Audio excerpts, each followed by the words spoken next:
स्वागत है आपका देवभूमि समाचार में। मैं हूं आपके साथ जूही सिंह। बात करेंगे खबरों की। देहरादून में आईटीबीपी उत्तरी सीमांत मुख्यालय का स्थापना दिवस पर रेजिंग डे का आयोजन किया गया, जिसमें मुख्यमंत्री पुष्कर सिंह धामी ने प्रतिभाग लिया। इस मौके पर मुख्यमंत्री ने आईटीबीपी जवानों के साथ डिनर किया, साथ ही बड़ी संख्या में मौजूद जवानों से मुलाकात की। उन्होंने आईटीबीपी बैंड के जवानों को गिफ्ट देकर सम्मानित भी किया।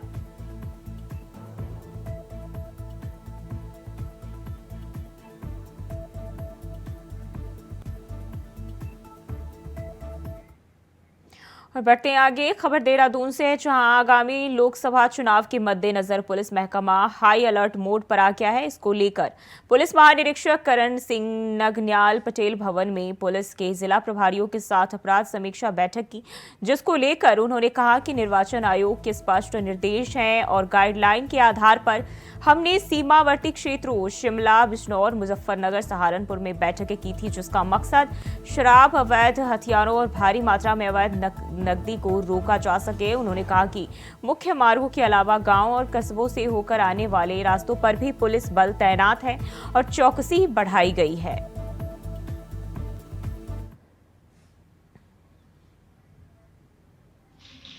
लोकसभा चुनाव के मद्देनजर अभी माननीय चुनाव आयोग के द्वारा जो दिशा निर्देश दिए गए, इसमें जो स्पष्ट गाइडलाइन है उसके आधार पर एक तो हम लोगों ने बॉर्डर में बैठकें की है, मेरे स्तर से भी किया गया है, शिमला, सिरमौर, मुजफ्फरनगर, सहारनपुर और बिजनौर के पुलिस ऑफिसर्स के साथ, और एडीजी मेरठ के द्वारा भी एक बैठक सहारनपुर में आयोजित की गई थी, जिसमें मेरे द्वारा और एसएसपी देहरादून, हरिद्वार के द्वारा प्रतिभाग किया था। तो आपस में एक अंडरस्टैंडिंग को बेहतर बनाने के लिए कि आपस में सामंजस्य हो, और इस तरह से जो अनधिकृत रूप से शराब है उसका परिवहन होता है, शस्त्रों का जो इलीगल अस्त्र शस्त्र है, या गैस की, नकदी का देखा होगा आप लोग परिवहन होता है इस समय में, उनको रोकथाम करने के लिए किस तरह से प्रभावी कदम उठाया जाए, इसके मद्देनजर बैठकें हुई है। और इसी खबर पर ज्यादा जानकारी के साथ देहरादून से तुषार गुप्ता हमारे साथ जुड़े हैं। तुषार, चुनाव को लेकर जो है पुलिस अलर्ट मोड पर है और पुलिस महानिरीक्षक ने इसके लिए समीक्षा बैठक भी की है, क्या जानकारी है? देखिए, बिल्कुल जिस तरह से पुलिस विभाग आगामी लोकसभा चुनाव के लिए अलर्ट नज़र आ रहा है, उससे ऐसा लगता है कि आने वाले समय में काफ़ी पारदर्शी चुनाव यहाँ पर होने वाले हैं। और उसी के तहत जो डीआईजी गढ़वाल है, उन्होंने कल समीक्षा बैठक ली, और समीक्षा बैठक के दौरान उन्होंने कई दिशा निर्देश अधिकारियों को दिए। इस दौरान उन्होंने कई कहा जा सकता है कि जिस तरह से शराब की जो अवैध बिक्री है उसे रोकने के लिए, साथ साथ जिस तरह से जो अपराध बढ़ते हुए नज़र आ रहे हैं उन पर अंकुश लगाने के लिए, और जो अपराधी हैं उन्हें जल्द से जल्द हिरासत में लेके या फिर उन्हें तड़ी पार करने की जो मांग तैयारियां हैं वो जोरों पर चलती हुई नज़र आ रही है। साथ साथ सबका सत्यापन अभियान भी यहाँ पर चलाया जा रहा है कि कितने लोग बाहर से आके राज्यों से यहाँ पर रह रहे हैं। उत्तराखंड की मैं बात करूँ तो उत्तराखंड में कई अंतर्राष्ट्रीय बॉर्डर होने के साथ साथ कई राज्यों के बॉर्डर्स भी हैं। अंतर्राष्ट्रीय की मैं बात करूँ तो चाइना, तिब्बत और नेपाल के बॉर्डरों से उत्तराखंड की जो बॉर्डर्स हैं वो जुड़ते हैं। और साथ साथ अगर मैं राज्यों की बात करूं तो हिमाचल प्रदेश, हरियाणा और उत्तर प्रदेश जैसे राज्य यहाँ से जुड़ते हैं। तो ऐसे में जो बॉर्डर्स हैं उसमें चेकिंग्स बढ़ाई गई हैं, तो तमाम जो पुलिस फोर्स हैं वो अत्यधिक लगाया गया है। साथ साथ जो छोटे मोटे रास्ते हैं जो बॉर्डर से जुड़ते हैं उसमें भी जो पुलिस है और आईटीबीपी की जो पुलिस है उसको अत्यधिक तैनात किया गया है, और साथ साथ वहाँ पर सघन चेकिंग अभियान चलाया जा रहा है। तो पुलिस की तैयारियाँ पूरी हैं। लोकसभा चुनाव अभी कुछ ही कहा जा सकता है कुछ ही दिनों में शुरू होने वाला, आचार संहिता लग जाएगी, माना जा रहा है मार्च के दूसरे हफ्ते तक। तो ऐसे में तैयारियां अपनी जोरों शोर में पुलिस विभाग द्वारा भी की जा रही है, अपराधियों को पकड़ा जा रहा है। साथ साथ कई ऐसे जो वंचित चल रहे हैं उनके लिए भी लगातार जो पुलिस एक्टिव नज़र आ रही है। साथ साथ शराब तस्करों को भी पकड़ा जा रहा है। भारी मात्रा में चुनाव के लिए जो शराबें यूज़ की जा रही है या फिर माना जा रहा है कि इसे शराब चुनाव में यूज़ की जा सकती है। तो ऐसे में पुलिस अलर्ट है और लगातार कार्रवाई करती हुई नज़र आ रही है। जी तुषार, जो पुलिस महकमा है, क्या इनका फोकस जो सीमावर्ती इलाके हैं वहाँ है या प्रदेश के अन्य जगहों पर भी? देखिए, बिल्कुल जो सीमा कहा जा सकता है कि जो बॉर्डर्स हैं वहाँ पर अत्यधिक पुलिस फोर्स लगाया गया है कि अगर कोई हथियार या फिर अत्यधिक मनी लॉन्ड्रिंग या फिर चुनाव के लिए कोई पैसा अगर आ रहा है या फिर अत्यधिक कई चेकिंग अभियान इसमें चलाए जा रहे हैं। साथ साथ गाँव और देहात में जहाँ कच्ची शराब मिलती है, जिसमें उधम सिंह नगर, हरिद्वार के कई क्षेत्र हैं जहाँ पर कच्ची गाँव में शराब बनाई जाती है और लोगों को परोसी जाती है, तो ऐसे में उन पर भी आबकारी विभाग की जो टीमें हैं वो अंकुश लगाती हुई नज़र आ रही है। लगातार छापेमारी होती हुई नज़र आ रही है। जो अपराधी वंचित चल रहे हैं उन्हें गिरफ्तार किया जा रहा है। तो ऐसे में अपराध मुक्त करके साथ साथ कहा जा सकता है कि जिस तरह से जो क्षेत्र हैं, चाहे वो पहाड़ी क्षेत्र हो, पहाड़ी क्षेत्रों में भी गांव-गांव जाकर सत्यापन अभियान पुलिस विभाग द्वारा चलाया जा रहा है। तो प्रदेश से लेकर बॉर्डर्स तक पुलिस अलर्ट है और सभी जो अपराधी हैं उन्हें गिरफ्तार करने की कोशिश की जा रही है और साथ साथ जो पुलिस महकमा है उसे वो अलर्ट नज़र आ रहा है और लगातार कार्रवाई करती हुई नज़र आ रही है। जी तुषार, बहुत बहुत शुक्रिया आपका तमाम जानकारी के लिए। तो पुलिस के जिला प्रभारियों के साथ जो है बैठक की है और इस दौरान अवैध शराब और तस्कर को लेकर खास गाइडलाइन जारी किए गए हैं।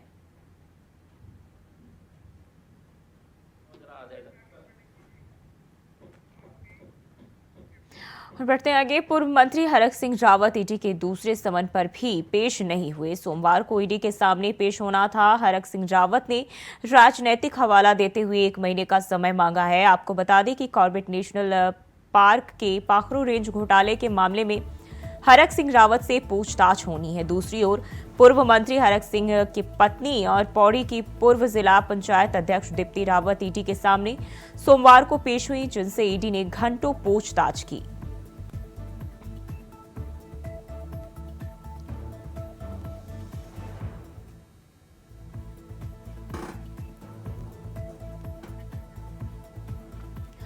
तो हरक सिंह रावत को ईडी का दूसरा समन भेजा गया, बावजूद इसके वह पेश नहीं हुए। राजनीतिक हवाला देते हुए 1 महीने का वक्त उन्होंने ईडी से मांगा है। हालांकि उनकी पत्नी दीप्ति रावत जो है ईडी के सामने पहुंची और घंटों उनसे पूछताछ हुई। और इस खबर पर ज्यादा जानकारी के साथ देहरादून से अभय कैंतुरा हमारे साथ जुड़ गया। अब है हरक सिंह रावत को ईडी की ओर से दूसरा समन जारी किया गया, लेकिन इसके बाद भी वो पेश नहीं हुए हैं। क्या जानकारी है? पूर्व कैबिनेट मंत्री हरक सिंह रावत ईडी के सामने पेश नहीं हुए, बल्कि उनकी तरफ से उनके वकील हैं उन्होंने 1 महीने का समय यहाँ पर दिया है। जो पत्र ईडी को यहाँ पर भेजा गया उसमें लोकसभा चुनाव का हवाला यहाँ पर दिया गया है। कहा गया है कि इस समय चुनाव की तैयारियां चल रही है और पार्टी के वरिष्ठ नेता होने के तौर पर उनकी तरफ से जो जिम्मेदारियां हैं, पार्टी की जो जिम्मेदारियां, उन जिम्मेदारियों का निर्वहन यहाँ पर किया जा रहा है। उन्होंने कहा है कि वो अपने चुनावी कार्यक्रमों के चलते इस समय प्रदेश के विभिन्न जगहों पर उनका दौरा यहाँ पर चल रहा है। उन्होंने कहा है कि इन चुनावी कार्यक्रमों के चलते वो इस समय ईडी के सामने प्रस्तुत नहीं हो सकते हैं और इसीलिए उन्होंने 1 महीने का समय और यहाँ पर मांगा है। कल उन्हें ईडी के सामने प्रस्तुत होना था, लेकिन वो यहाँ पर नहीं पहुंचे, बल्कि उनके जो पत्र यहाँ पर है वो ईडी को मिल चुका है और अब ईडी की तरफ से क्या कुछ कार्रवाई की जाती है वो आने वाला वक्त बताएगा। लेकिन इतना जरूर कहा जा सकता है कि इस पूरे मामले पर पूर्व कैबिनेट मंत्री हरक सिंह रावत की जो मुश्किल है वो लगातार बढ़ती हुई नजर आ रही है, क्योंकि जिस प्रकार से ईडी का शिकंजा यहाँ पर कसा जा रहा है, उनके खिलाफ जिस तरह से बातचीत यहाँ पर हो रही है, तो ऐसे में समझा जा सकता है कि उनकी जो मुश्किल है और आने वाले दिनों में यहाँ पर बढ़ सकती है।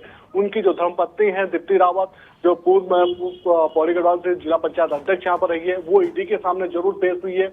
ईडी ने उनसे पूछताछ यहाँ पर करी है और उसके बाद अभी भी ये कह सकते हैं कि इस पूरे मामले पर अभी भी ईडी की तरफ से जो कार्रवाई है वो लगातार जारी है। ईडी की तरफ से पूर्व में 2 समन यहाँ पर भेजे गए थे, जिन पे 2 समन में कहा गया था कि उन्हें यहाँ पर प्रस्तुत होना है ईडी के सामने और ईडी के जो सवाल जवाब है उन जवाबों का यहाँ पर सामना करना पड़ेगा। उन सवालों का सामना करने से ये बताया जा सकता था, लेकिन जब वो खुद यहाँ पर पेश नहीं है तो उन्होंने 1 महीने का समय और यहाँ पर मांगा है और कहा है कि चुनावी कार्यक्रमों के चलते वो अभी ईडी के सामने प्रस्तुत नहीं हो सकते हैं।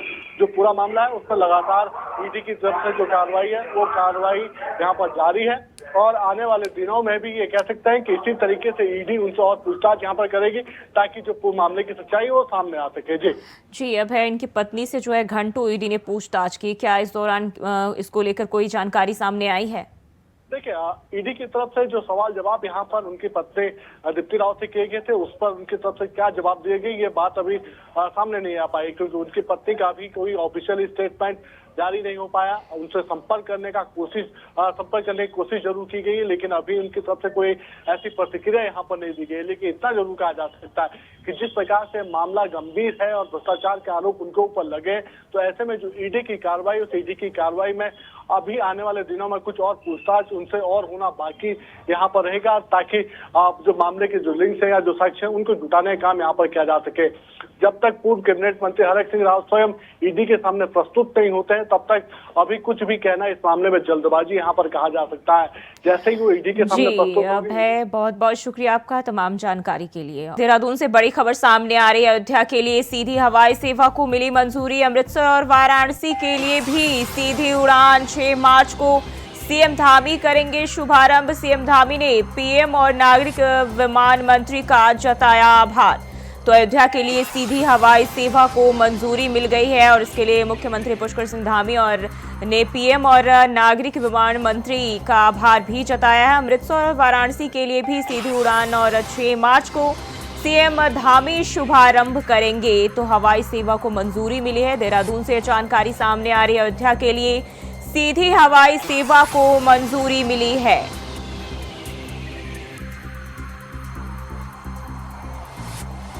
और एक बार फिर से अभय कैंथुरा हमारे साथ जुड़ गए। अभय, अयोध्या के लिए जो है सीधी हवाई सेवा को मंजूरी मिली, इसके अलावा वाराणसी को भी मिली है, क्या जानकारी निकल के सामने आ रही है? देखो, उत्तराखंड में हवाई कनेक्टिविटी के क्षेत्र में एक और बड़ी उपलब्धि यहाँ पर हासिल हुई है।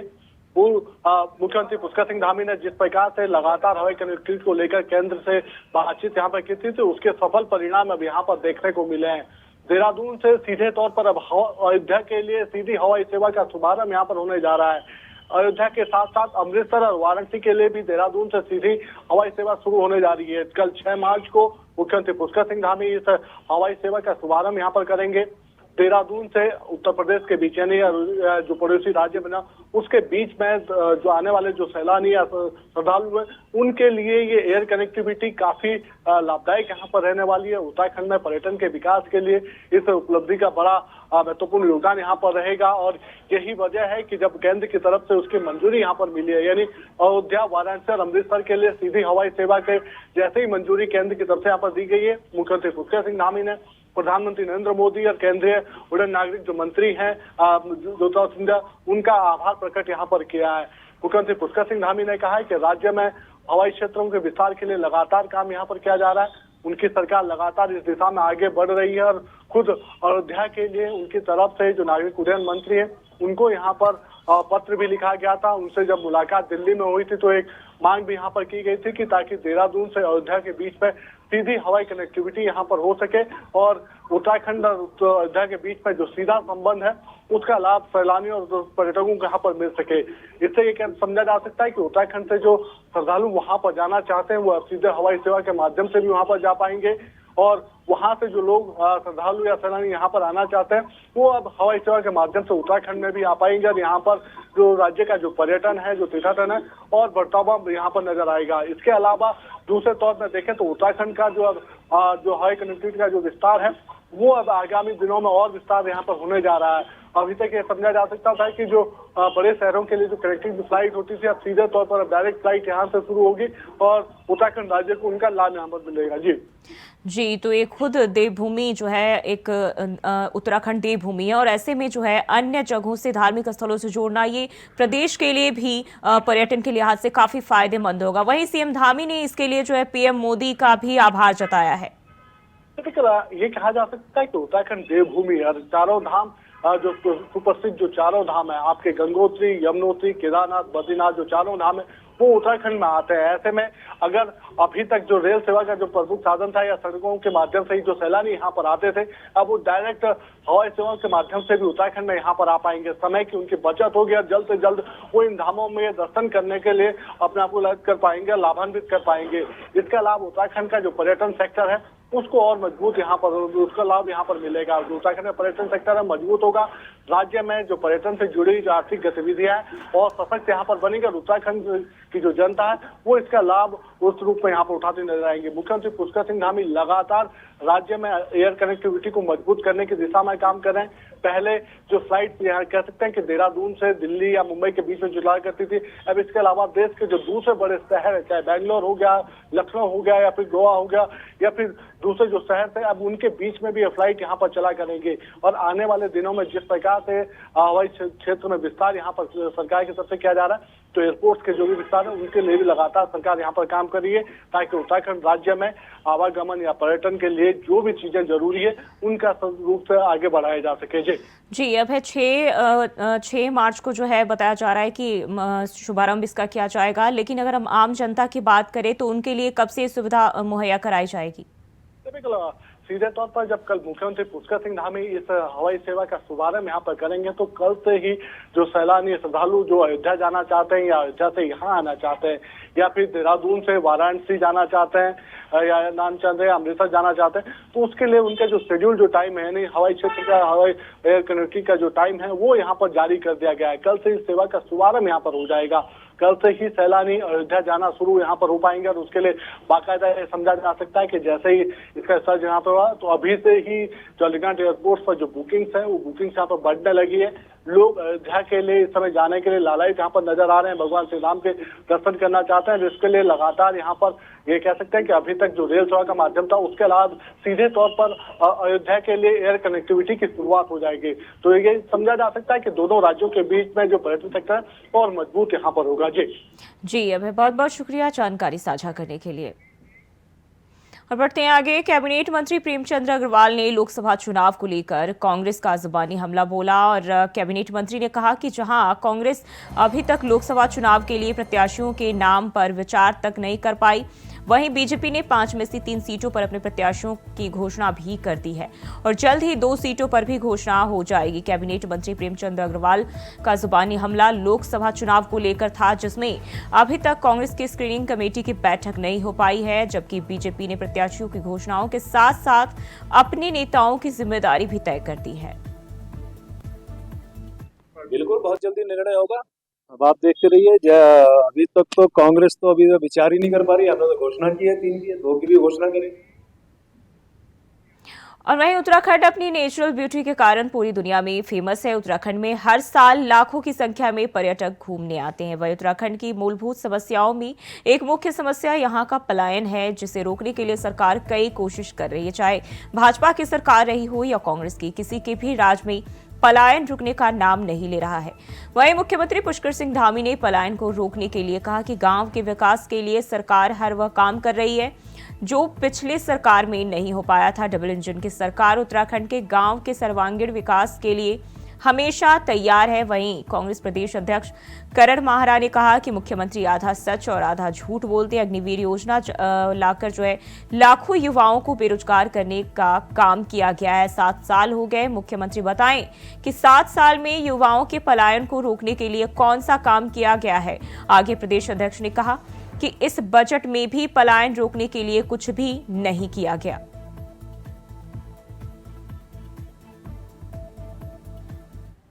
देखिए, मुख्यमंत्री जी का जो बयान है आधा सत्य है आधा झूठ है। गांव का डेवलपमेंट करना तो युवाओं को भी पड़ गए, सच है, लेकिन पलायन रोकने के लिए आप क्या कर रहे हैं? आपकी केंद्र सरकार ने अग्निवीर योजना लाके पलायन को बढ़ावा दिया है, क्योंकि अब फौज ही नहीं रहेंगे और फौज में जाने के रास्ते बंद होंगे तो आदमी आजीविका के लिए, अपने जीवन यापन के लिए, अपने बच्चों के लिए उसको बाहर जाना पड़ेगा। दूसरा, इन 7 सालों में 7 साल हो गए बीजेपी की सरकार को उत्तराखंड में, युवाओं के लिए कौन से ऐसे प्रोग्राम लेके आए कि युवा गांव में टिके? और इस बजट में मैं भी देख रहा था, युवाओं को रोकने के लिए, पलायन रोकने के लिए कोई ऐसा नहीं है। पलायन आयोग की रिपोर्ट है 600 गांव आज भी ऐसे हैं इस उत्तराखंड में जिसमें आज तक सड़क नहीं है, जबकि हरीश रावत ने मेरा गांव मेरी सड़क नाम से एक योजना शुरू की थी जिससे गाँव को कनेक्ट किया जा रहा था। उस योजना को इस सरकार ने बंद कर दिया। तो आप कर क्या रहे युवाओं के लिए? खाली मुंह से कह देना कि युवा गांव का डेवलपमेंट करेंगे, उससे नहीं होने वाला। आप युवाओं को पलायन से रोकने के लिए क्या करें? और देवभूमि समाचार में फिलहाल के लिए बस इतना ही। खबरों के लिए बने रहे इंडिया वॉइस के साथ।